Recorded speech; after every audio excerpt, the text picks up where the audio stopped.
Hello, everyone, and welcome back to another episode of the 1 Point Safety Show with myself, Scott Hartley, and my illustrious co-host, Scouse Andy. How are you, mate? You all right, buddy?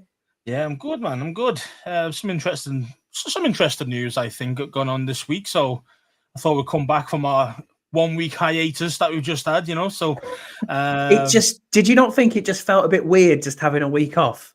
It's like a little bit, because we're not used to it, are we? Really? I think because England were on, it was okay, wasn't it? In a way, so it's like. Oh yeah, last week, yeah. Even though that was dire, absolute dire. It was dire. But yeah, man, good to be back and talking all things Washington. I know, yeah. So you've been watching the Euros, then, Scouse? You've been watching the football, or not much? Yeah, I've been watching it. Yeah, I've been watching most of it. Every single game. Yeah. We've not really had much chance, to be fair, of looking at it, but it is one of them. Hello, Brian. Hello, Cameron. Thank you for being with us. We appreciate you being in the chat. I mean, at least we're not as bad as Scotland. I mean, that's the only thing. I know. Cameron's in the. You know what I mean? Cameron's in the chat, but I mean, you can still. Like unlike my jersey, you can still get your 14-day return on the old Scotland jersey. But hey, woo! Shots fired. No, only kidding, Cameron. Please stay with us. It'll be me and Scouse chatting to each other. But no, I am. In all seriousness, thank you everyone for being here in the chat and everyone who's downloading the podcast. We'll start as we always do. Then, mate, our sponsors and other bits and bobs. Won't take too long, but Dunstable Town FC Talk of the Town podcast. Andy Burrows' podcast for Dunstable Town. They are back in pre-season by the looks of it, and he looks like he is very busy with a new manager and other bits and bobs going on. If you're into non-league football or you want to get a little bit more into that, go and have a look at their website, their YouTube channel, and their podcast is in the link to our description. So go and give them a follow. Also sponsored by Oddballs. It's myoddballs.com. If you go across to there, you can buy a range of merchandise and you can buy a range of hats or boxes or anything like that. That is every bit of 50% of the proceeds go to Men's Testicular Cancer Charity. So well worth doing that. And please be like Darren Hafferley and also like Rod, who's been with us. Buy some of our merch. It's going off the shelves in a minute. It's flying out there. Also, Canada Mike, shout out to him who bought a cup the other week. So, there's lots and lots of bits flying off. If you want to go and have a look, check it out on www.onepointsafetyshow.com. If you go across there, you'll find a lot of our merch there. If you want anything a bit more bespoke, just shout out to me and Scouse. We'll see what we can do for you. For sure, man. Make it any way we want. And that's the guys who have bought stuff. Ask how good. The stuff's quality. It's proper embroidered. It's not ironed on shit. I can't deal with ironed on shit, so I make sure that it's embroidered. So it's always, it might be a touch expensive, but you're getting what you pay for. Do you know what I mean? So it's top quality stuff. It's good quality gear. So have a look and check it out. Thanks, Scott G. Nice to see you as always. But we had a week's hiatus because there wasn't anything to talk about really, Scouse. And this is really bad because it's the off season. So, but we have got a bit of news this week. And the news really is that Eugene Shen, who was hired late last year by Josh Harris to head up the team's analytic operations, he's leaving the Commanders. He's been replaced by Brandon Sosner, who we talked about 3 weeks ago, I think. Talked about him coming across from the Detroit Lions. It looks like his role will head up analytics. I think when he came out, we did say analytics in his job title were a bit like, oh, okay, what does this mean for Shen? And obviously, that's how it is. Scott G in the chat already saying he's bored and this is boring. I get that. You know what I mean? I won't be singing the title episode because the reason behind why we're not going to sing Should I Stay or Should I Go Now? Hint, hint, which was a song that was made by The Clash. We're not able to do that because it's copywritten, and we will end up with another YouTube strike, which I've probably just done already. We got struck off from Russia. So at the moment, Russia, you were banned in Russia. Totally banned in Russia at the moment, which is such a hurt my heart so much, that one. But but yeah, that's all Scotty boys. Nostrovia Scouse. Nostrovia. He's gonna I don't really care. He's not being watched by Russians. Nah. That's it. Yeah, no. But yeah, man. Yeah, I mean, I think I think it was quite a weird one, wasn't it? When we first hired, what's the name? The new guy. What's the new one? Yeah, Brandon Sosner. Sosner. Yeah. So when you go for kind of, you're thinking analytics, what's that about? So you've got Sosner, and you've got the there's another dude as well who's basically gigging in on Shen's actual remit. I think he's obviously hired before Peters got there. He's obviously a big favorite of the owners. Josh Harris loves the guy, I think, and that's the reason why he doesn't want to get rid of him. But because obviously it looks like that Peters doesn't want Shen there. Looks like he wants his two guys, Sosner and the other fella. There's another fella as well. I can't remember his name now, but he's kind of like them two are going to do Shen's job, if that makes sense. So Shen was originally brought in at the start of the Harris era, wasn't he? He was. He was his first proper hire to go through what he was going to do. Yeah, it was his first hire. And I know that very important. I know he had a lot to do with the draft. So a lot of his stuff, a lot of his scouting was all from the draft for this year. And then, as you can see, we made a lot of changes over the last couple of days, but that's only because the draft's over with, and there's no point. If you're Peters, there's no point in saying, well, actually, I'm going to rip it all up now when he first gets there in February. You might as well utilize the scout he's already got there, who've been doing the work for the past 6 months, and then, and then go take it from there, which obviously they have done. They've done the draft, they've picked the players, and now it's kind of like, hey, thanks, but goodbye. And he's brought in his whole new staff himself. And Shen, and you can tell that that Peters has the full keys to the car, if that makes sense. He's got the full keys to the house because there's no way in hell that obviously Peters has gone to Harris and said, look, I don't want Shenny, I don't need him, he's not my boy, blah, blah, blah, blah. And instead of him going, no, tough shit, he went, well, okay, then we'll make a compromise. I'll keep him in with my boys, my other teams. But he's not going to be part of you lot or part of the Peters remit at all. So, so it's nice that you've got an owner who's willing to kind of compromise a little bit as well. I mean, if this was somebody else, Dan Scumbag, then for a fact they would have just told Peters to shut up. Do you know what I mean? Do your job. I mean, so got good owners who are willing to listen to the guys, and Peters. For a fact, Peters is the guy running the show. Brian's right here. He said, I think Shen was brought in to set everything up, make it make sense, and he's going to work for Harris Blitzer. Yeah, he is. That's right. He's going to still work under the remit of Josh Harris. Under Harris and Harris.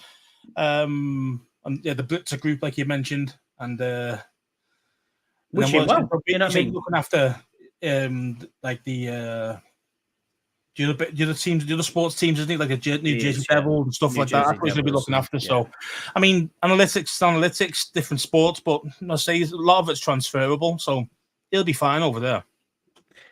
Cameron, you're right. He was hired for the Chase in Tez Trades. He was as well. He was in the building, I think, when that happened. So, I mean, there's been a few. So looking at this overall, we have had a few promotions and a few demotions. We'll go through them in a minute. I mean, the Executive Management Committee, as it's known now, which is the football operations side. I'm not going to go into detail around the business administration or the business side of it.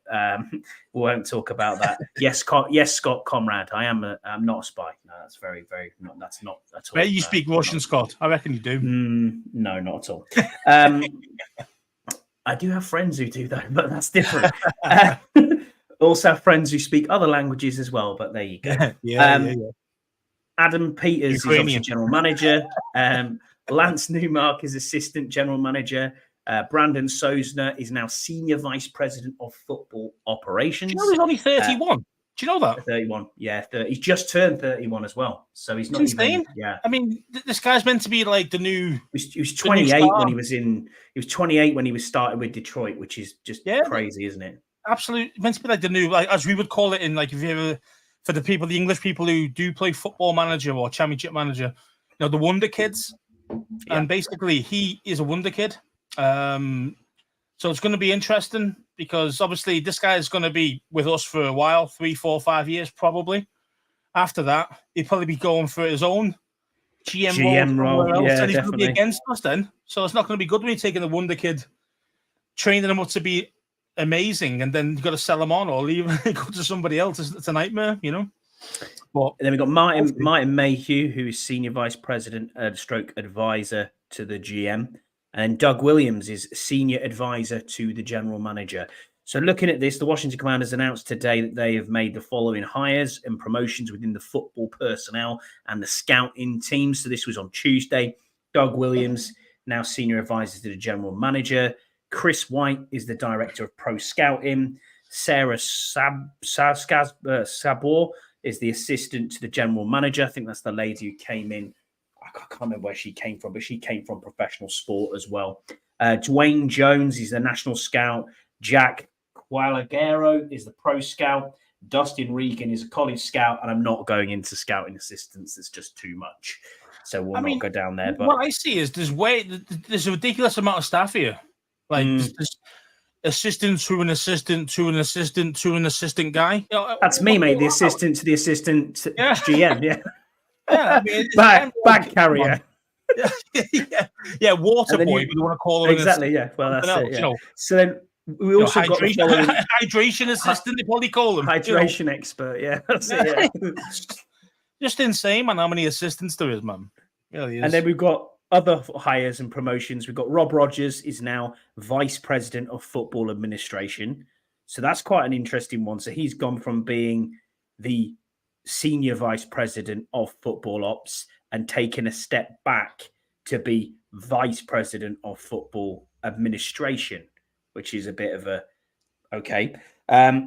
Sean DeBarbery is Vice President of Football Communications. We have a Senior Director of Team Support and Advancement called Dylan Thompson, and one called Cody Kadger, who is the Director of Process Innovation. I mean, I have no idea what that even means. Director of Video Operations. We've got a Manager of Football Research Department, and then we're into analysts. I mean, there's a coordinator for player and family support called Alexis Dotson. Be all right, wouldn't it? Wouldn't be too bad a job. So like a psychologist, you mean like that? Or no, it says coordinator for player and family support. This is interesting still. I mean, I know everyone will be like, why are you going into that? The reason I'm going into all these roles is a while back, we got an F- grade on how you're looked after as a franchise, how the players were being looked after, what it was like to play for this team, what we did for families. Families, we were F- for families. Now, you've got someone in here now who is the coordinator of player and family support. Surely that's her role. Or his role, Alexis. I don't know if you're male or female. It's their role, maybe, on what they do to bridge that gap between players and families, and help support them in whatever way they can. Because we have to remember as well is it's difficult when you're moving people from one area of the United States to another area of the United States, even different countries. People coming from abroad, moving over. That's tough when you've got family who are miles and miles away. A lot of them don't. A lot of them don't, a lot of them do. And it's, hopefully she can coordinate all that and sort it out. And we won't get an F- grade. Who knows? The only way is up, isn't it? Let's face it. Of course it is. The only way is up. Scott G's put something in the chat here. And I did want to talk about this actually as well. This is actually a really good segue. So thanks for that, Scott. You can join the show and come on, mate. Because he said, I'm shocked here you don't get to start the show with Jason was runner-up in the Green Bay since you almost lost your insider. We don't have an insider, mate, at all. Genuinely don't have that relationship with Jason. Yeah, the occasional tweet is liked or moved across, and we do speak to him when we go out there. That is 100% certain. And in our opinion, and what we've seen from Jason, he's a good guy. And to be honest with you, I'm of that opinion. I'll defend him to the hilt.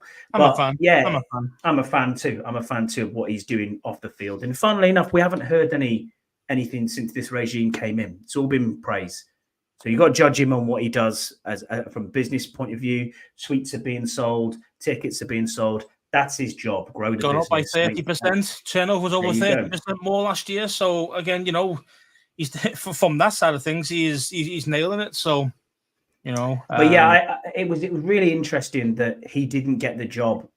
He did. I don't know if he went for the job or if he was selected for the job. But Green Bay basically have a CEO of, I can't remember the exact term of what it's known. I'd have to actually go and properly Google it. But basically, because Green Bay is a team that's owned by its fans and it's fan-owned franchise, they appoint a CEO to be in charge of the entire team. So they're basically an owner. For want of a better term, they are the owner. Jason was in for it, and they requested permission to speak to Jason. Jason went for an interview, which you'd be stupid not to go to do. And he wasn't selected, but fair play. I mean, that would be the first black owner in effect. You know what I mean? In the whole of the NFL. Yeah. And it's not one of them where, yes, I get it's a selected thing, so you couldn't necessarily say they are an owner. But the other thing you've got to think about here is it's breaking bridges, and it's breaking things down, it's breaking stereotypes down. And fair play to him. I hope if he does go, he goes. I mean, I initially thought, is he gone? Does this mean he's out the door? Who knows? But whatever he chooses to do, he chooses to do. But from the business side, we're booming at the moment, and we'll wait and see what happens. Well, that's interesting. But Brian brings up there. Yeah, absolutely. Jason Wright's contract's up in August. Well, I didn't know that. According to Hoffman, we know Hoffman, don't we? He's one of the main guys on. Is it Craig Hoffman? I think it is, isn't it? His first Craig name. Hoffman, yeah. So Craig, they call Craig in the States, don't they? Like Craig. He tends to know his stuff as well. So he's got insiders all over the place. So he's probably right. It'd be a shame to see him go, because absolutely, but nothing but top draw to us. And it will be sad to see him go if he does leave. And mentions here, Deluxe mentions it's even an honor just to even be considered for something like that from Green Bay. Absolutely. I mean, it's been such a well-run franchise for decades. To even be having a chance to even get anywhere near those roles, the slash ownership role is a great achievement in itself. Never mind, he didn't get it, but he was that close. You know what I mean? And something else, I'm sure something else will come along nice for him anyway. Well, what was interesting was the guy who actually got the job was normally the CFO of the team. So he'd been with Green Bay for a long time. An internal guy.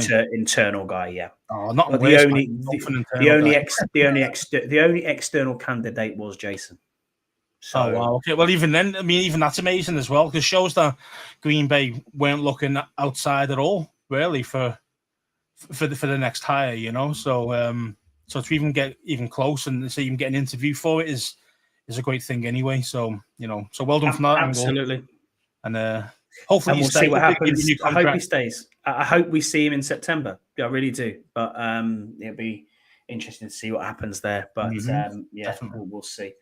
Next thing, a bit of news then, Scouse, really, or not necessarily news, but rumblings, things that have happened while we've been off for a week is Brandon Ayuk. Obviously, you've got to bring it back up again. Brandon Ayuk, where do you go here? I mean, I've seen tweets now saying that the 49ers and Brandon Ayuk had aired their differences and had good talks. So for now, I don't think he's being traded anywhere at all. I think there is still a possibility, but on obviously a 1 to 10 score, 10 being it's an absolute, it's absolutely dead cert, 1 being nothing, dead rubber. I'd give it about 3.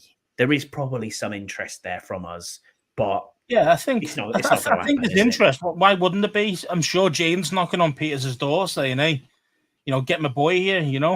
So he probably thought about it or considered it. But the thing is, you read some sources are saying things like, "Well, we asked about trade deal and they wanted way too much or something like that," which is so we're not interested. That's totally fine. And I've also heard things about Ayuk saying that he's took it personal, these contract negotiations and all that. And but the thing is, though, you shouldn't. But you do. You can't help yourself. Do you know what I mean? As a person, because you value yourself at so much. You should be on this wage. You should be on this or this or that or this kind of respect level in where you work. And that's for me and you as well. Yeah. And if all of a sudden you get your boss saying, you know what, I'm not going to give you that pay rise. You know you deserve it. We got a good pay rise. You know. Well, how do you feel? You feel pissed off, don't you? You feel angry. You feel you're not appreciated there. You feel all the rest of it, and we all do it. We've no especially in the NFL. It's money is it's business, pure business. There's no love, genuine love. You know what I mean? It's all kind of like fake love with all this kind of show me the money. That's what's going to show me the love, etc., etc. But it's hard as a person to say, well, actually, if I'm not getting the contract anywhere near that I think I'm worth, anywhere near it, then, you do take it to heart, Yeah, you're right. Absolutely. And you've got to think about, I've heard both arguments here from both sides of the fence. People screaming out saying we don't have a wide receiver one, that these wide receivers don't come round too often, especially when they're in the prime. And, you wouldn't have to give up that much, but you still have to pay him. Then I've heard the other side saying the compensation wouldn't be right. We'd have to pay them a lot in draft picks. And then you've got to pay the guy. You're better off either waiting for the draft because you don't know what's going to come out of the draft. And also, who's going to end up next year? Now, the draft, there's wide receivers. There's loads of them out there every single year. There's guys. Yeah, there is. But the thing is, you've got to get lucky that the guy you pick lands as a true wide receiver one. And, you could pick in the top 5 next year and pick a wide receiver who ends up being a bust. I mean, look at the guys we've had over the years who first, second rounders who are absolute dog shit. Now, these things have happened, man. So at least you know what you're getting. You know what you're getting. Okay, yeah, you're paying the guy a lot. Yeah, sure. But we've got the money. It's not like we haven't got the cash. It's not like we've got to cut loads of dudes to make it happen. No, we haven't got to do that. And that's why, for me, I would be after him personally. I want him. Not because I want him too. Not because, could our receiver cause a bit weak? I don't think it is weak. I just think that if you bring him in and you've got a 1A like him and you've got a 1B like Terry on either side, I mean, imagine the damage. Imagine the damage that Thingale's going to do. Ayuk. Oh, but forget about them. Oh, it's Jaden Daniels. Yeah. Jaden Daniels, the damage he's going to do with the deep ball. Unbelievable. You've got the other guy in the middle, Jahan Dotson as well. You know what I mean? Then you've got McCaffrey you got McCaffrey coming in. I mean, honestly, man, we would be set for a while at wide receiver. And for me, because don't forget, Terry, he's got 2 years left on his deal. Okay. And you never know. We might move on from him after 2 years. We might. What have we got? He's got this season coming, and then he's got next season, hasn't he? And that's it. But there's no guaranteed money next year, is there? Unsure. I think you could be right. I don't think there's any money next year. So for me, as well with that, Scouse, is I've heard other people. So I listened to Kimes Pod, and Bram Weinstein was on there saying, pay who you know, pay Terry now. I'm like, well, yeah. Well, it'd be cheaper now. It'd be cheaper now to extend. You have to remember that what happens when you reach 30 or you reach 31. Normally, we see an off-take, wide receivers' legs drop off. They don't, they start trending downhill. But Terry, for me, I mean, we had this conversation on the Bleeding Burgundy last week, and I think I'm not sure if we had that conversation as well. Is he a top 15 wide receiver? He isn't for me at the moment. Could he be? Yeah, absolutely. He's not in the whole of the NFL. When you take the whole of the NFL, I say he's in the vicinity of 15. I'd say he's in the I'd say he's 15 to 18. I'd say he's 15, 20. They're in there, definitely. I'd say he's about 15. But it's for me, it's kind of like, imagine you have him and then Ayuk. For me, Ayuk is a top 10 receiver. Yeah, he's absolutely. A top 10 receiver. I think he's ranked 8th or something like that on certain metrics. That's probably about right for where he is. So you've got him there. Then you've got, say, a Terry. Even if you want to just call him a top 20 receiver, so you've got a top 8, top 10 guy. Then you've got a top 15, top 20 guy on the other side. I mean, it just makes who could potentially be a top 10. Because what you have to remember is Terry's had utter shit at quarterback. Yeah, throwing him the ball, and he's making 1,000 yards every season. Still, every season. You can't take that away. He got hurt. He missed three games one year. That was the only time he didn't make 1,000 yards. Okay, 1,000 yards now is probably not as big as it was then because it's 17 games now rather than 16. But it's still an achievement. It's still one of those measuring sticks that you always, as a receiver, you always want to look at. And the thing is, as well, is like you're thinking, oh, Terry, he's touching 30 now, those type things. Is he going to go downhill? But don't forget, though, there's been superstars who've still gone into the mid-30s. Look at Larry Fitzgerald, for example. Yeah. He changed his way, became more of a slot guy as he got older. But the thing is, though, is that he's got great hands, and Terry's got great hands. So why can't these things, pan out that he could be here till he's 35? Okay, he might not be. Don't forget, he's not a true speedster. Ayuk's a burner. Do you know what I mean? Like he'll take the top off the defense. Terry's not really like that. Yeah, he's got some speed. He's not slow, but he's not lightning.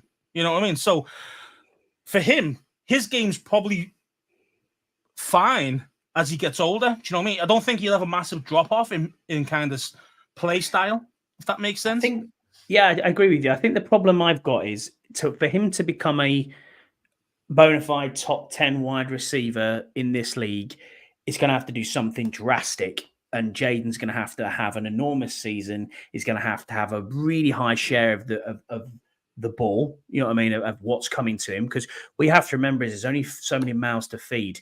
I mean, we've just mentioned it there. You've got Dotson, you've got McCaffrey, you've got running backs, you've also got tight ends to feed. So the ball's going to get spread around this offense quite liberally. And what we also have to think as well on this is every year there's one or two wide receivers who come out who hit it out the gate like that. Then the next year, they're there again. I mean, look at Justin Jefferson as well. I mean, we don't know what Odunze is going to be like, what Thomas is going to be like. What are these guys going to actually be like when they hit the NFL? You know what I mean? And you're thinking to yourself, hang on a minute. And don't forget, a lot of wide receivers come out in his first year who have got talent, normally do quite well. Usually, if they've got average or above average quarterback play. Agreed. But then the second season, they are shit. They really look are. At Dotson. Dotson had a terrible second season. Defense worked out all his tricks, all his moves he's got. Now he's got to change it up. And say Dotson was exactly the same. We struggled last year a lot, man. Dropping balls he'd never drop. Lost confidence, all the rest of it. I blame that on EB personally. But that's part of the growing process for rookies in any position, really. If you think about it. Quarterbacks are the same. Even if you've got a really good rookie quarterback, normally his second season, he tends to be worse if he had a decent season in his first, Yeah, I agree. The only flip side, the only way it changed that rule of thumb kind of changes is when you're looking at left tackle. So left tackle is the first season as a rookie, they are shocking. And then the second generally. To be fair, that's not just left tackle, that's most tackles. And I think most offensive linemen. It shows up more because it's the premier positions, you know what I mean? I think it shows up more. Probably both tackles, you're probably right. But yeah, so that first season for the tackle's bad. The second season tends to be better. But for everybody else, near enough, it's always the second season slump that they get. I think tight end works like that as well. Don't think you generally are a very good tight end straight out the block. Unless you've got an absolute superstar. And generally, if you've got an absolute superstar tight end, it's even one or the other. They're not a mixed Kittle first rookie seasons weren't good. No. You know what I mean? Like the elite tight ends now. I think Scott G's got a right. Scott G's got a right point here, saying Terry is needed here, but those saying he's a top 10 have burgundy and gold glasses on. Yeah, I agree with you, mate. That is exactly what I was saying. As I say, we love the guy, and sometimes I dread the B&G glasses on, but I mean, as I say, when you look at it, objectively, he is, say, 17, 18, being honest. I think he's about there more than top 10. But I've probably said before, he's a top 10 receiver. But when you look at it really, you say he's in that kind of second tier, do you know what I mean, of guys. So, and there's nothing wrong with that. You need those guys, so I want him around. Just going to say, shout out to my daughter, Holly. Please be good for your mum. Stop being a moody biatch, as she said. But anyway, it is what it is. Yeah, she's listening, I think. Yeah, what do you think of that? What do you think of that? Terry is better than Ayuk. I don't know. Terry is better for what we need here from a culture perspective, for an up and go, grab the ball, get it. But as you said, he hasn't got the pace of Ayuk. Ayuk's is a burner. Speed. Pure speed. It's speed. Yeah. But Yeah. route running, I think, Deluxe, I agree. I think Terry's probably got better route running. Ooh, Ayuk's elite, man. Ayuk's elite at route running, really. Isn't Not for I think for catching and for the contested catch, it's Terry all day for me. Contested catch, I give that to Terry. Yeah. But, very but you're right. I don't think you can go wrong here, really. I think he must play faster than that, mate, because I've seen him burn guys over the top all the time. So either must be the scheme or must be like, whatever this. My eyes aren't deceiving me. He plays faster than 4 or 5 on the field. Cameron's right as well. We don't know what Terry is. Shit scheme and quarterback plays let him down. I agree. And like we said before, he's made chicken salad out of chicken shit, hasn't he? Let's be honest. Do you know what I mean? Terry is fast. Oh yeah, I mean, I can't wait to see him. I can't wait to see him this season because he's going to get a real quarterback. And the only thing is, as I say, it's his rookie season, the QB, so you just don't know how he's going to be. You hope he hits the ground running and he's flying straight away. We'll have to see. Here's one seamlessly because we're talking about players seamlessly. We'll move into the next section, Scouse, and that is position groups really that most intrigue you, or let's put that a better way. Let's think about this a little bit more. What worries you the most as a position group going into training camp, and what are you content with? I wouldn't say I'm happy with, because having a 4-win season last year, I don't think you're happy with anything. But what are you content with? Is what I would say. What am I content with? And what are you worried about? Now, we know you're worried about. It's easy for the Warriors. Offensive line. Everyone says that, yeah. No, to be fair, it's not even the offensive line. It's you going DBs? It's the tackles. Tackles. It's the tackles. I mean, Andrew Turnstile Wiley. Turn Wiley, should we call him? Andrew Turn Wiley. The guy's bad. The guy is god awful, and he's going to be starting right tackle for us, man. I mean, that worries me. Then you've got on the left side, you've got Andrew the Cone Wiley. yeah. I mean, left tackle, you've got Coleman. I'm hoping to God this guy's good. He seems athletic enough to do it and big enough, smart enough, those type of things. I just hope he can be at that level that we need. Because if he's not ready or good enough, then you're looking at Lucas there. Now, again, the thing is with Lucas, as we all know, he'll give you 2-3 solid games. He's only got one move. You know what I mean? How he blocks a certain player. How he's good at. As soon as the players, the pass rushers get onto what his film is, he's shit. And that's the problem, because he can't react as good on different style moves, like swim moves or spin move, all those things. He's good against one. I can't remember which one it is off the top of my head, but he's good against one. But then the rest he's shite, and that's the problem. And that's the difference between a solid backup / swing tackle who can play a few snaps here and here, compared to a quality starter who's going to play you 17 games. That's why he's never been a starter. Deep down, but barring injury, he's never been a starter, and he shouldn't be a starter. He's solid in some games, sure. He'll give you some relief, but you need quality. You need quality at tackle, and he's not it. So I'm definitely worried about the tackles. What else I'm worried about? DBs. The cornerbacks. The cornerbacks I'm a bit worried about at the moment as well. We don't know what Mike Davis is going to be. I still think he's going to be going up against I think he's going to be CB1. He'll go up against the I agree with you. I agree. I got burnt out on that. Ghost. I can't stand saying Ghost. People saying to me, that's not right. Mike Davis isn't going to be cornerback 1, blah, blah.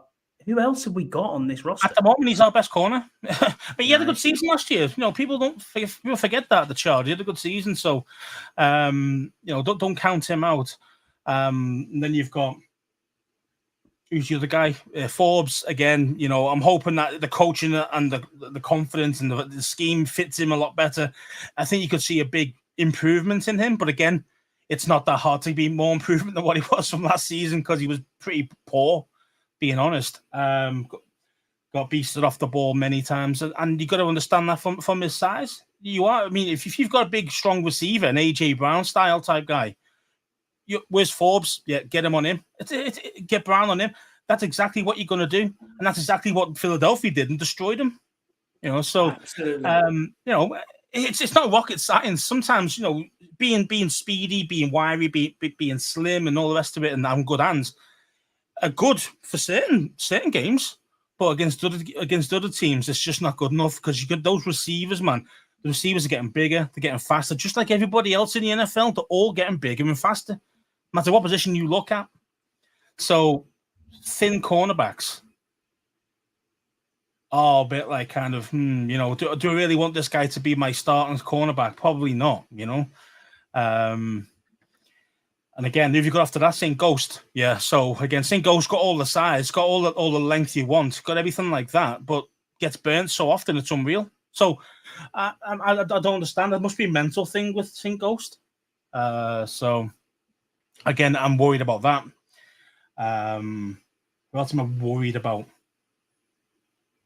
I'd probably say they're the main ones, to be fair. They're the two main areas, I think, that I'm worried about. What would you content with, yeah?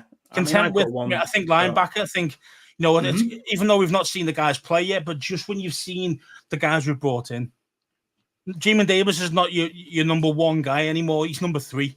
Now that's the difference, So that's going to be.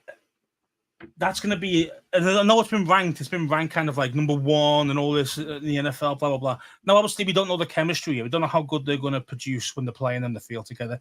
However, you've got a future Hall of Famer there. You've got a guy who's an absolute beast who came from Carolina, and then you've got Davis with his pass rushing. I mean, I think, if you make him a true pass rusher, you'll get some serious production out of Davis. I really do. So for me, that is going to be one of those places that you think, yeah, you're going nowhere. Their offense is going nowhere when it comes to our linebacker core. They're going to get nothing. So what else am I content with? I'll probably say center. What with Dieter as backup? Yeah, I mean, to be fair, I still think Stromberg is going to be the deal. I still like him. I still like Stromberg. I think he just needs a few more years to kind of, truly acclimatize. I don't know who you think there, because Biadasz is a definite starter, but Dieter started games last year for the Texans. And that's don't forget though, that offensive lineman was awful. What, the Texans? Yeah, it's only because of CJ Stroud that they survived, mate. I'm telling you, they never had their offensive line never stayed together once all season. They all got hurt. Well, as in hurt, right? Okay. I was going to say, I thought they had a decent offensive line with Tunsil at left tackle, and I mean, player wise, they're good, but they weren't available. So when Dieter's coming in, kind of like second stringer, he's more of a backup, just like everybody else we've signed besides Biadasz. Let's face it, everybody else has been at just somebody else's backup. If you're looking at left guard Allegretti, backup for. I can't remember who it was. Was it Tooney? Did Joe Tooney plays for them? I can't remember. Tooney. But I think he was backup for him. Same with, I'd say Biadasz was the only starter that we've actually signed on the offensive line. Yeah, very true. And obviously, that scares you a little, And we'll get into Cosme in a minute. Cosme's going to be top draw. I mean, I love Cosme. He's one of the best guards in the NFL right now, especially after last season. I mean, he played with absolute dung next to him, and he still had a great season. So imagine what he could be like with Biadasz next to him. Do you know what I mean? Even though he's got Tern Wiley next to him as well. Content for me, I'm content with the first 2 running backs. I'm content with B-Rob. I'm content with Eckler. I think they'll both be very, very good. What we've got behind them, I was encouraged by looking at Rodriguez last year when he came in for a few snaps here and there, looked decent. What we've got behind that, I'm not sure. I mean, you don't really want to be seeing past your RB3 anyway in the season. Yeah. So you shouldn't maybe be too concerned about like 4th string RB. No, you need 3 though. But is Rodriguez definitely going to be 3? I don't know who we brought in behind him. I'd have to look at the depth chart again. I mean, there's been a few veteran signings at running back that we've made in the off season. So I'm not certain. I'm not so certain that Rodriguez. I mean, he could be a surprise cut when we look at it that way. I mean, Jeremy McNichol, no. Pretty good at the pass catcher, third down back. Decent-ish blocker. He could make the roster. I think he could. He could make the roster, McNichol. That's fourth, isn't it? Then I mean, looking at the running backs, he's not number 1 or 2. I mean, third and fourth are the grabs, really. I mean, Austin Jones, no, unfortunately, as an undrafted free agent, practice squad candidate. Jeremy McNichol, we just talked about. Michael Wiley, he's a veteran who's come in. If he's a veteran, I've never heard of him. That says it all, to be honest with you. You know, I tend to know most running backs. So, if I've not heard of him, no, he's not. He's not. I thought he was. He's a rookie. I thought he was. I thought he'd been at Houston.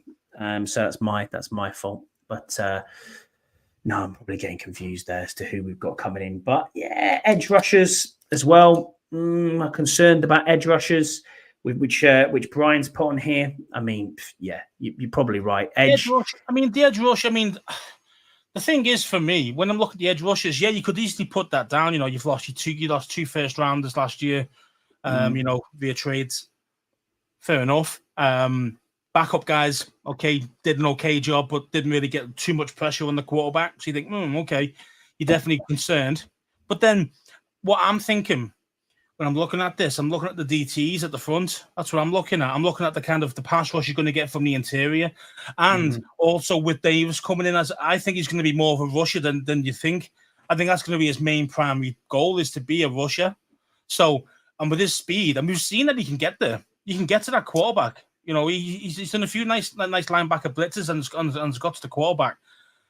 I think we'll be using that a lot more. Do you know what I mean? Rather than actually edge rusher, if that makes sense, it'll be him. Linebacker blitz as well from Louisville. Yeah, exactly. Yes. So you've got linebacker blitz from him. You've got we're going to have loads of interior pressure.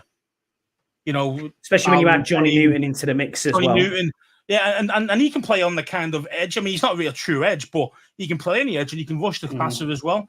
So we've got dudes who can actually do it. Okay, they're not the prototypical kind of Montez Sweat style of pass rusher, but you know, I still think that they can definitely cause some damage. So that's why I wasn't too. I mean, Dorrance Armstrong's definitely starting, no matter what. Armstrong him, you know. So Cleveland Farrell, don't know, dear. Situational pass rusher again. You know, that's what he is.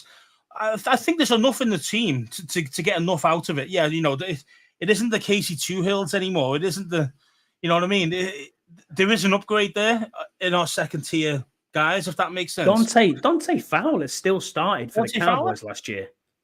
Yeah, exactly. And the Cowboys do have a good defense. Well, did have a good defense until we took a lot of the boys from them. But yeah, I mean, so don't get too concerned about the pass rush, because there's going to be guys who's going to contribute for us. You think we signed Jalen Harris as well. I wasn't expecting 6 sacks from Cleveland Farrell this year. You know what I mean? Stuff like that. You're going to see. You see somebody really kind of shock you, I think. Yeah, there's another one, Jalen Harris. We signed him as well. He's a veteran. He's got a couple of years' experience. And then you think to yourself, well, who else have we got on there? KJ Henry came on towards the end of the season. Andre Jones is there. Still, we drafted Baptiste. F.A. Obada. That's what I'm saying, man. We've got a lot of players, man. We've got a lot of players. And okay, these guys are not going to give you 15 sacks like, you know, the elite rushers do. You know what I mean? Okay. But why can't you get a combination of 15 between, say, three of those guys on one end, and say Armstrong can get you, say, a solid 7 or 8? And then with the DTs in the middle as well. They as long as they start stepping up and Payne goes back to his contract year, 11.5 sacks type of performance. Yeah. If we get those types of things back, then we don't need a 15 or 20 sack guy on the edge, even though it would be nice to have one of those, but you don't need to have one, if that makes sense. So we could get away with it. ideally you were looking at them two bookends, weren't you, and thinking to yourself, Chase and Montez, 10 sacks each. That's 5 or 6 from each of the interior guys. You're thinking this is unbelievable. We're going to have an amazing. No, because you're looking at kind of at least, I'd say you're hoping from your D line 30 to 35 sacks. But between all you guys, so you're kind of like, your 4 or 5 guys, whatever you want to call it. And I think that's where you want. So it doesn't really matter as long as we can get those. As long as we can get those kind of guys, who can produce, who can get you those 35 sacks between them, and there's enough talent on that D line to be able to do it. There's previous first rounders. Okay, Farrell, he was drafted ridiculously high at 4. I think he was. He was 4th overall. Crazy Mayock draft, but the thing is, he also shows he's got some skill. There's just something about him that why he went so high. Now again, I'm not expecting miracles from him. 3, 4, 5 sacks. I mean, that'd be great, but it's about as long as you can get that 35 sacks between your kind of your defensive lineman / edge / whatever you want to call them, then we'll be fine. We'll be fine. Agreed. Well, we'll get into our fan questions then, Scouts, mate. We've only got a few, and some of them are going to be great. I think they'll keep Rodriguez too, Cam. I think you're right there. Team sacks matter, absolutely. Deluxe. Right, Deluxe, yeah. Team sacks matter more, man. Exactly. Yeah, they do. Of course, that actually makes it cheaper for you long term as well. If you think about it, if you've got yourself a JJ Watt or TJ Watt, whatever you want to call it, and you're paying $35 million a year for him, well, that's just one dude. If you can get the production between 3 of those guys who aren't and you're paying these guys, say, $6 million a year, well, then you save yourself like $12 million. You see what I mean? Because you're not paying these guys ridiculous money because you've got 3 guys doing the same job as one. Okay, it would be nice if you can. Well, a lot of times teams can't afford to pay superstar money to everybody. So if you can spread that money out.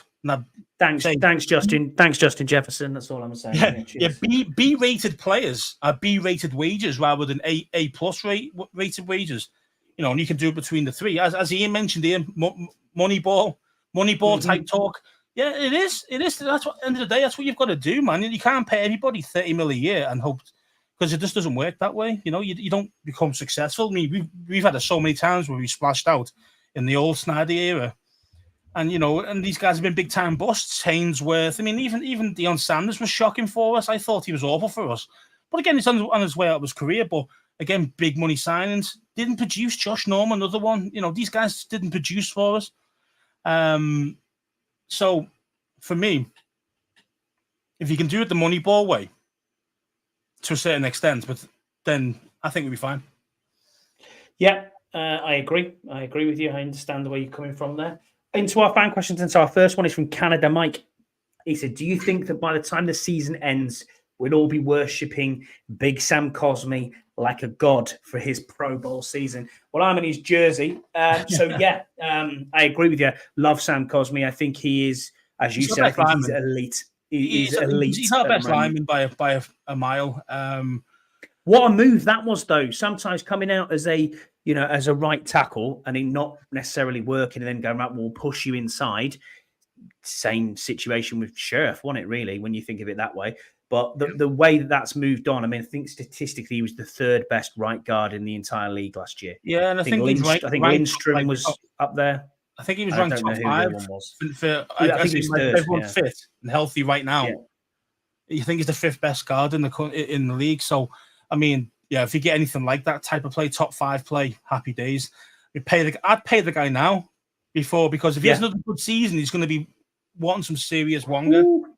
So, it's try and sign him up now if you can. I think he's by far our best lineman. I do think Biadasz is going to be good. I do think he's going to be good. Allegretti, unsure. Jury's out. And then the tackles you mentioned before, mate. Fucking hell.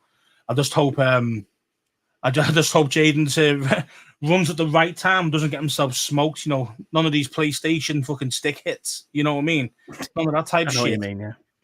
Get himself blown off. Don't want that. So that's a big concern. But again, for me, bring on a new contract for Cosmi, definitely. Agreed. Darren Hatherley, shout out to Darren who sent this one out to us. He bought a hat off us a couple of weeks ago. So yeah, if you want your hats, I'll repeat it again, or any other merch, www.onepointsafetyshow.com. Go and have a look and check it out. Really quality gear. Ask the guys in the chat, ask them on Twitter what it's like when it comes through. Ask Rod Morrison, all them sort of people. They'll show you what this stuff's like. Yes, it is a little bit more expensive, but it's worth it. Tony Shivers has got himself a hat as well. So go and ask what that's like and see what they think. Anyway, back to Darren's question, and we'll get back to the topic. He said, she was a shameless plug. Did you like that? Yeah, I did too. I thought, no, why not plug it again? Controversial question. He says, does Mike Sainristil have the game and skill set to be as good as Sean Taylor? Then he says, hashtag 21 RIP, and shout out absolutely hashtag 21 RIP. I'll hospital pass this one to you, Scouts. For me, he's got the skill set, as in he's got some of the skills, the downhill running, the fact that he's happy to hit, the placement of where he plays. Yeah, he's got the skills to do that. I mean, Darren was saying to me, he's watching tape, and when he's watching tape of him, he reminds him of Sean. And I'm like, yeah, I get what you see with him. I understand when you watch film what you see with him, this kid from Michigan. But is he going to be as good as Sean? For me, I don't think no one will ever be as good as Sean. No one will ever lace that man's boots. In all honesty, look at how many people in the NFL wear 21, and the reason why they wear 21, it's because of Sean. You know what I mean? And I don't think he's ever going to be that good. If you can get 70% of what he produced, that'll be an absolute unbelievable player. Yeah, I mean, for me, don't get me wrong, mate. That's my. If you say who's my favorite draft pick, it's Mike Sainristil. It really is for this year. It really is. I love Sainristil. Well, you got him on your pick on here. You picked him in your draft. I called him, man. I was buzzing with that. I mean, I loved it. I love that we got him. Love Sainristil. I love everything he's got about him. He's going to lock down those inside receivers. He really will. But is he Sean Taylor? I don't know about that. I mean, Sean Taylor hit someone so hard they go back 20 yards. That's how hard he hits. I mean, Sainristil doesn't hit like that. Coverage skills. Yeah, I'd probably say, he's got the coverage skills. But I wouldn't say he definitely doesn't hit. He definitely doesn't hit like Sean Taylor does. So, and he's not built like Sean Taylor either. I mean, Sean Taylor's a lot bigger as well. But yeah. So for me, is he going to be the next Sean Taylor? No. But I think he's still going to be a great player, though. No one's going to be Sean Taylor. And I think exactly. And I think Deluxe has nailed it here. 2 letters, no. No. He said can be special in his own way, but Taylor had size, athleticism, and instinct. Yeah, I think Mike Sainristil. Deluxe says it right all the time, man. I need to copy his wording. You do. Yeah, he's always there. But yeah, he's got the instincts. He has got that downhill instinct of knowing where the play is going, when to hit. But yeah, you're right. No one's ever going to be Sean. No. Could he be the next best thing to him? Possibly. But that's a heavy and high bar set. So great question, Darren. And it wasn't a little early though. A little early in his career. Early. Let's see what he's like first. 2 questions from my wife, and one of them's funny at the end, but the other one is serious questions. It says, following on from the news about the Jags staying in Duval County, do you think a full-time NFL franchise in London / Europe is now more likely or less likely? Now, I don't know if you saw this news, Scouts, but I've got it in front of me here.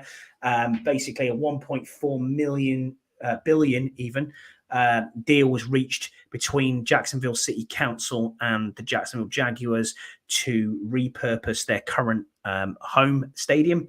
And that is getting a massive renovation, and they will be in and finished by 2027. Start of the 2028 season is when they are looking to have that fully completed. I think the project as a whole is just under 3 billion, is what they're doing their current stadium up with. Yeah, so, I think it's less likely. Yeah. Now. I thought like forever it was going to be the Jags who was going to be over here. Mhm. If we ever had a full-time franchise, it would be the Jags. But now we're saying with that 1.4 billion. Now again, Khan's very, very smart here. Khan's played it smart.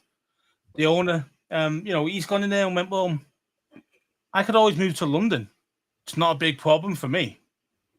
This is saying this to the councils, you know what I mean, of Jacksonville, saying, well, actually, we go to London all the time anyway. What's the difference of us being there full time? So he's bent them over a barrel, basically. That's what he's done. And they've had to give in. Yeah.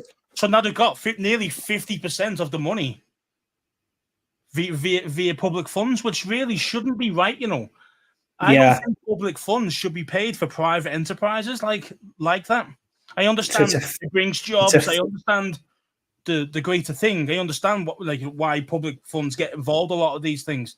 But for me, public funding shouldn't go to that. Tax money should not go to those type things. Even for us, when it comes to us in DC, where I don't agree with that, but I understand why, and we will probably try and get some money off the councils and the government, sure. But I think if you want a super stadium, you should be able to afford it. You're billionaires. You owners are billionaires. You can afford it. Pay it.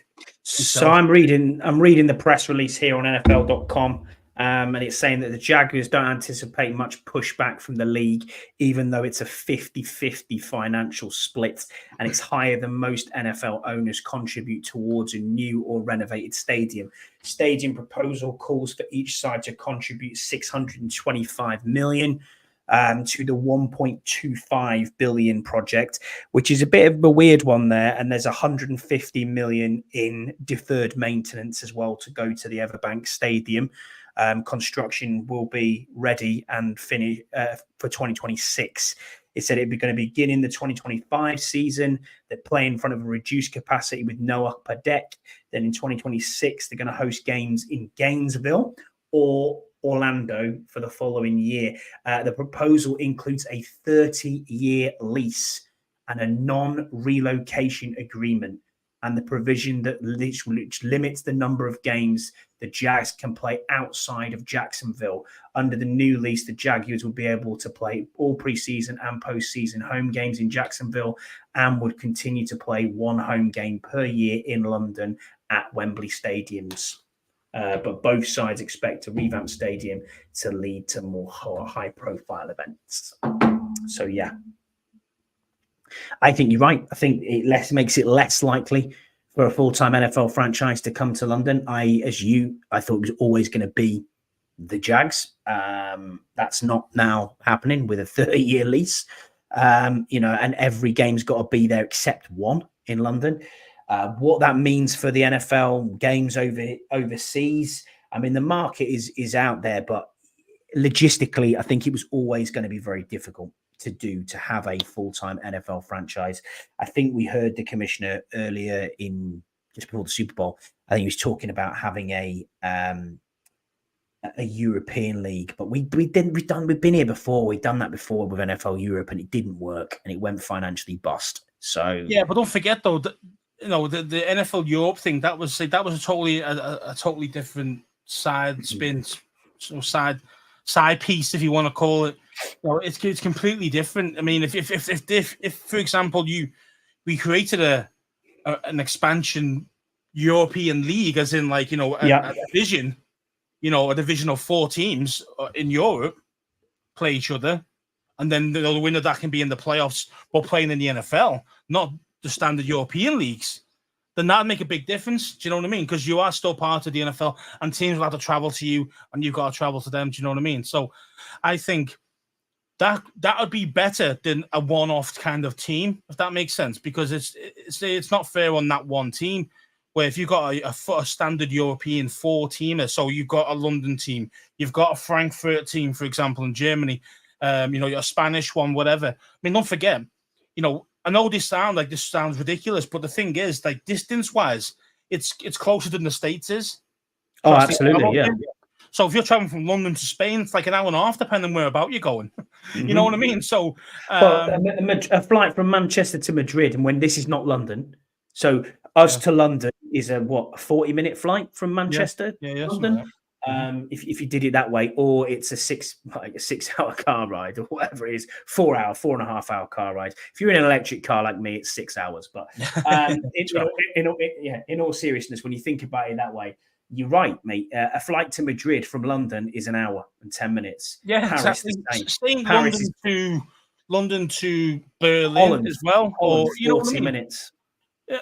Say, and I'm saying that it's closer to do that than actually, drive to, let's say, Manchester to London, in time.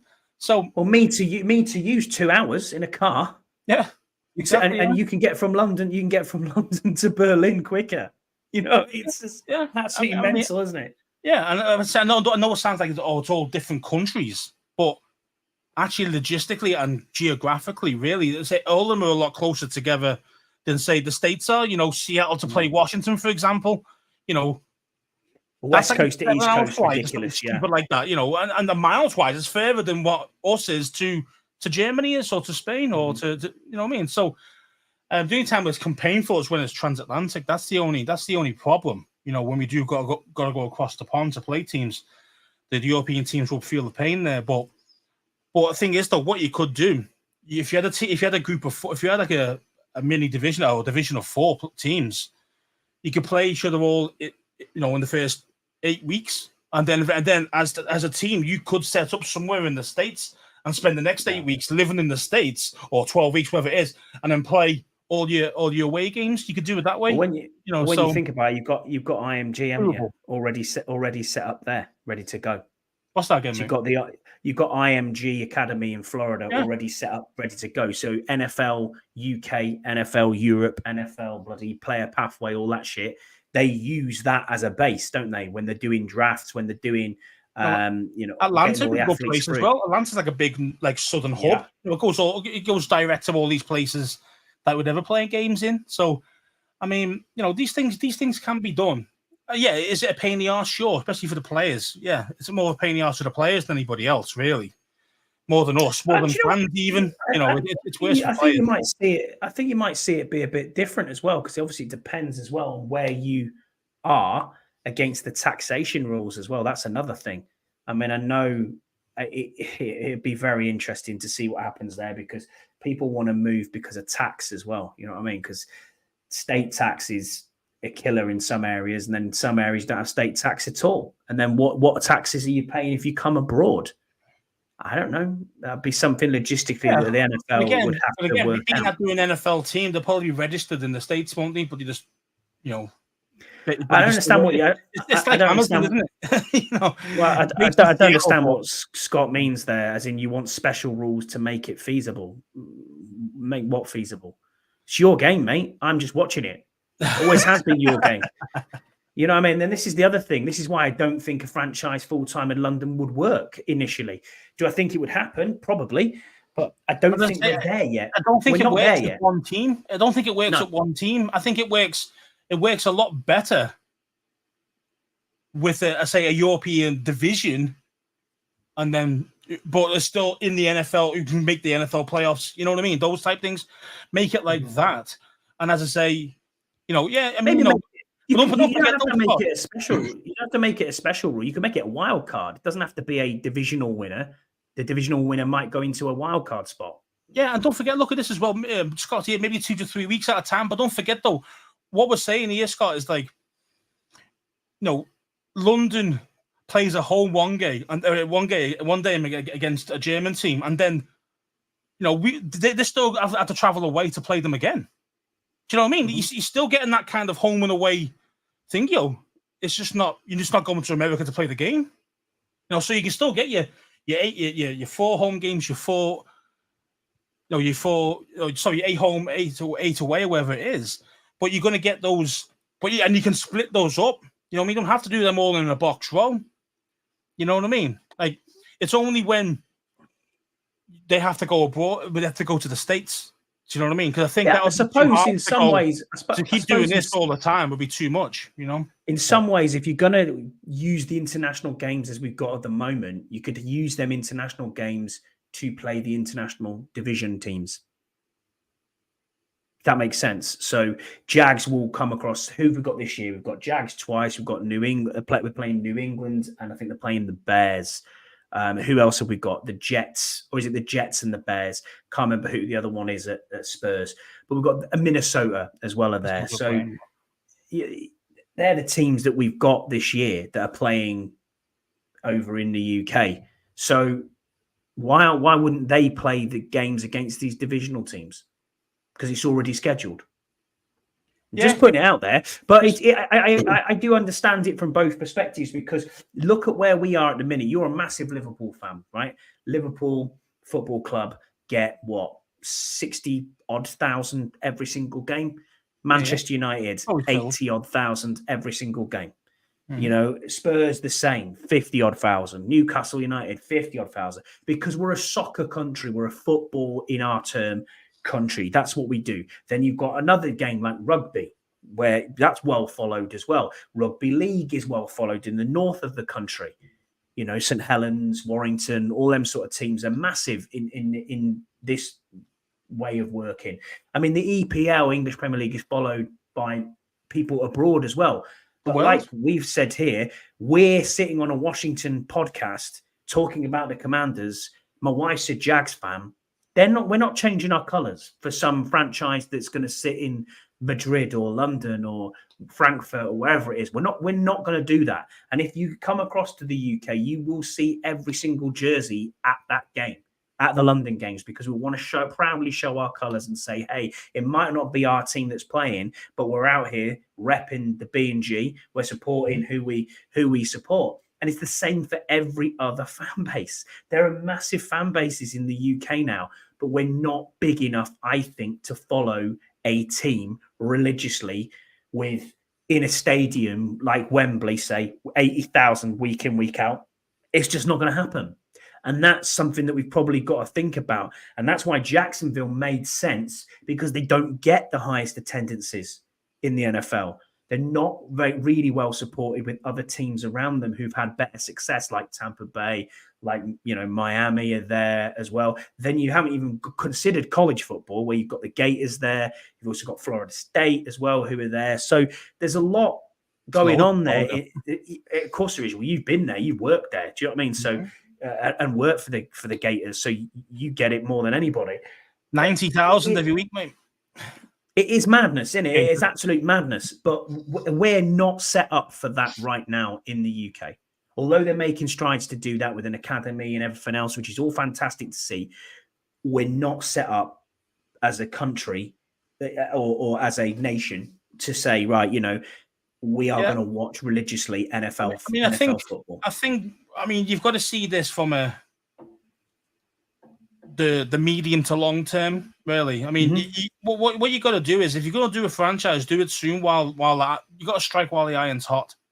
You know, as you say, every year at the moment we're seeing so many games and they're filled every week. Every time they're here, it's filled. Yeah. Okay, not of all one team's colours, of all our colours, right?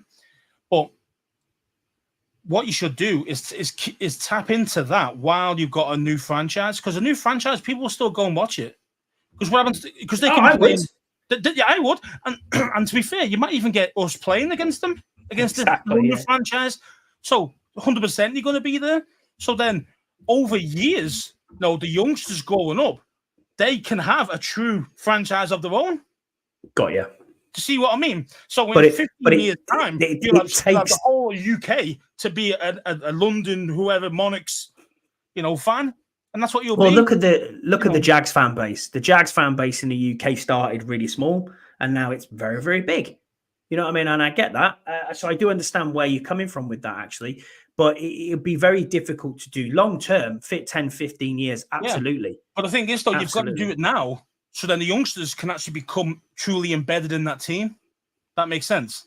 If you do it like 10 years, 15 years down the line now, well, those youngsters are still going to be a Jags fan. They're still going to be a Washington fan. They're still going to be Kansas City fans. See what I mean? So you got to do it soon and utilize all the fans who just want to watch the game, who just love the game. Let them fill the stadiums for now while these youngsters are growing up. You see what I mean? That's the way of doing it if you're thinking about kind of medium to the long term. That's what you should be doing. That's why there should be a franchise soon, while the iron's hot. while they're still getting sellouts every year. No, I mean the price is going up every single year.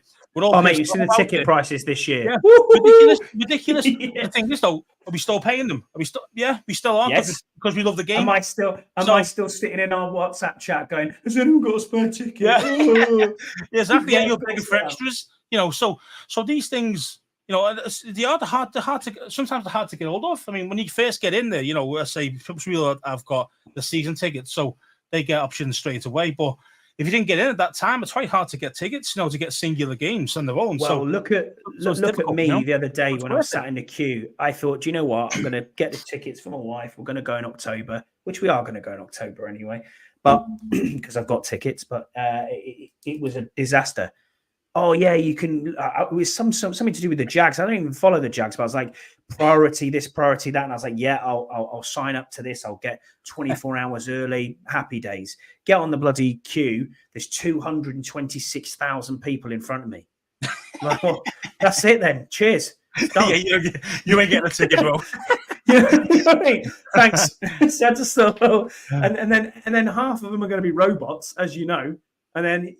You look on the secondary market and they're there immediately. Do you know what I mean? It's just like, okay, fine. What do you think of this question from Deluxe? Really interesting question. Go ahead. You read that one out. He says, crazy thought. Instead of the AFC, NFC type of divisions, have East versus West. So East-West conferences don't play until Super Bowl. That way you don't have Seattle traveling to London. Yeah, I understand. I mean, it would completely change up everything there, but that's everything changed. You know, I think that's too much change for the NFL, for the fans, or the Americans themselves. I think that'd be a little bit too much movement. I think there'd have to be some sort of. I think there have to be some sort of specific rules around if a European franchise did get set up. But the thing is, Deluxe as well. Sorry to interrupt you there, mate. But what's it called? You know, flying from Seattle to London is like 11 hours. Now, traveling to London to say Tampa, so Tampa or Orlando is like 9. So it's not even that. Not even that. Yeah, it's 9. It's 9 going there and like 7.5 coming back because of the wind or something stupid like that. What is it for us? It's 7 hours to DC, well, to Dulles, and it's 7 hours. 7 to 8 hours, yeah. So again, you see, you're only going 2 to 3 hours more going to all the way across to Seattle because of just the way the kind of the way the planes actually flight plans are. So don't tell Mr. Owens that. He doesn't believe that the Earth's flat anyway. But yeah. You still got an arc, though, haven't you? You still got an arc and a flat floor. But yeah, man. I think that's a bit. I think that's a bit too much to trying to switch it East versus 100%. West. But I do like But as I say, I think the best way of doing it would be, as I mentioned earlier, you know, moving. You're not having a competitive advantage by playing, say, your first 8 games home and away against the first. No, you play all your in-division matches first, for example, or all the in-division matches the last 7 weeks of the season, 6 weeks of the season. You know what I mean? Because you're still flying, you're still traveling. They're both doing the same type amount of traveling, so it's still fair in that angle. Yeah, but it's just when you got to go across to the States when they're playing games there. No, that's the killer, and the other team's obviously coming over here, so that's the killer. But teams are used to it for a one-off game or for 2 games. Do you know what I mean? Because they're used to doing it now. So yeah. They've got the right infrastructure in place. They've got the right kind of level of when they should be jumping in there, you know, when they should be sleeping. No, they've got all that routine down now, you know what I mean? So they don't really suffer the jet lag too much, etc., etc. I think that's a better way of working it more than East-West or something silly like that, you know? I agree, man. It's a good thought. I mean, Cameron's on here as well. He said it would need to be something like that, Deluxe, for parity. Otherwise, you'd need 8 teams out with the States, or you'll have a couple 5-team divisions. Yeah, it'd be tough. That's why I don't think we're there yet, and I don't think we could support it just now. I understand, Scouts, where you're coming from completely, but I just don't think we could support that immediately. Maybe if you made a decision, it was like just thinking outside the box. Yeah, for sure. I mean, it's definitely at the end of the day, is it going to happen? Yeah. Why? Because the money's here. Of course, that's the key.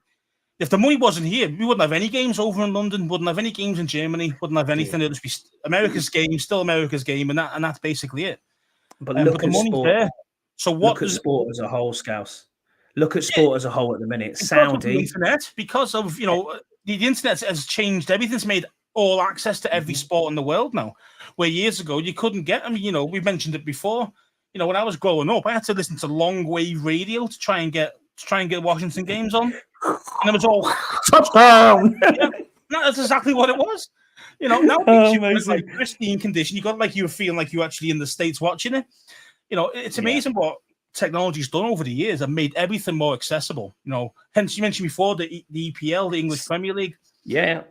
Live in the States every game. Liverpool games are on every single game in the States. Every week, every game they're on. Well, look, no, every Premier League game's on in the States. Every Premier League game's on Peacock. And it's the same in Cambodia. It's the same in China. It's the same everywhere.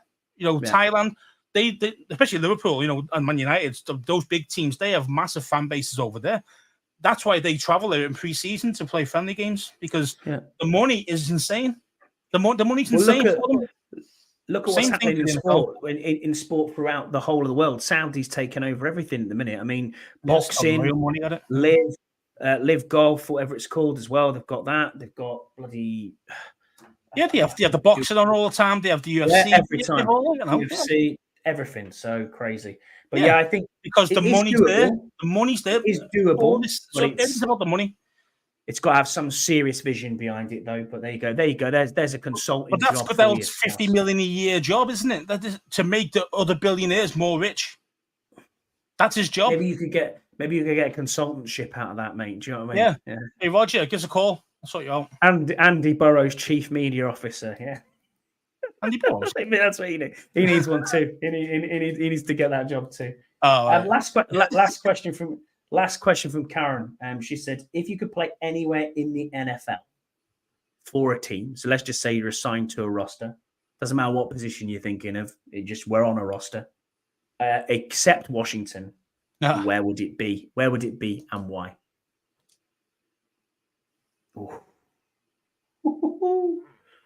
Good question. I think you want to go for a winner, so I'll be going for looking for Kansas City. Oh, come on! I'll be looking for a winner who's got a great quarterback with them because you've always got a chance when you've got a great quarterback. So somewhere who's got a good quarterback, preferably better weather though. Kansas City can be very cold, but yeah, I mean, I'd pick a winner, like a true contender, if I could choose anywhere. I don't really have any allegiances to other teams. You know what I mean? This is Washington and that's it. You know what I mean? Scouts want to take Stephen a barbecue. Hey, you got to feed them offensive linemen. You got to feed them offensive linemen. Get me some of that barbecue, bro. Yeah, 100%, man. Oh yeah, Ian says Vegas. Well, yeah, that'd be a great one until you're broke after a few weeks because you spent all your money in the casino. Absolutely. 10 million on red, please. Fucking lost. Do you know what I mean? Yeah. So like Ian Beale, I've got nothing left. Yeah, I'd be screwed because I gamble. I like to gamble a little bit. You know what I mean? So I'd be screwed if I was living in Vegas. Not Vegas for me. That's how about those cowgirls, Karen? No. To be fair, I'd rather be like a Philly player or something, just so I could beat Dallas twice a year. For me, Green Bay would be the only other one. It's cold there, friends, well. I know it's cold, but my friends followed them, and it was like, you know what? I was watching them. I wouldn't say I was interested at all in them, but I was watching them, thinking, you know what? Yeah, they're okay. But I've got no other affiliation for any team other than Washington. So, yeah, if you could go anywhere else, that's probably where I'd go. To be fair, if you're going for weather, depending on what you like weather-wise. Weather-wise, Arizona.